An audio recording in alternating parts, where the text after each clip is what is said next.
நாம பார்க்குற இந்த வீடு 3 சென்ட் லேண்ட் ஏரியாவில் 2250 ஸ்கொயர் ஃபீட் பில்டப் ஏரியாவில் நார்த் ஃபேஸிங் பார்த்து அமைஞ்சிருக்கிற ஒரு 4 BHK home. Car பார்க்கிங்க்கு tiles use பண்ணி எக்ஸ்டீரியர் ஒர்க் பண்ணியிருக்காங்க.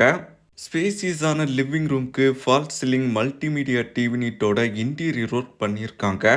கிச்சனுக்கு modeller kitchen, chimney, washing யூனிட்லாம் setup பண்ணி தந்திருக்காங்க. கிரவுண்ட் ஃப்ளோரில் 2 காம்பேக்டான பெட்ரூம் பிளான் பண்ணியிருக்காங்க. பெட்ரூம்ஸ்க்கு fall ceiling, storage facility, dressing யூனிட்லாம் provide பண்ணியிருக்காங்க.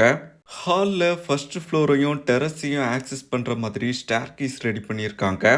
ஃபர்ஸ்ட் ஃப்ளோரோட 2 பெட்ரூம்க்கும் காமனாக ஃபேமிலி லஞ்ச் அமைச்சிருக்கேன். மாஸ்டர் பெட்ரூம்க்கு ஹெட்போர்ட், சைட் டேபிள்ஸோட கார்ட், ஸ்டோரேஜ் ஃபெசிலிட்டி, மல்டிமீடியா டிவி நீட்லாம் செட்டப் பண்ணி தந்திருக்காங்க. இந்த வீடு நாகர்கோவில் பக்கத்துல பீமநகரி, மகாலட்சுமி நகர்ல அமைஞ்சிருக்கேன். வீட்டை பத்தின கம்ப்ளீட் டீடைல்ஸ் தெரிஞ்சுக்க டைட்டில்ல கான்டாக்ட் நம்பர் கொடுத்துருக்கோம்.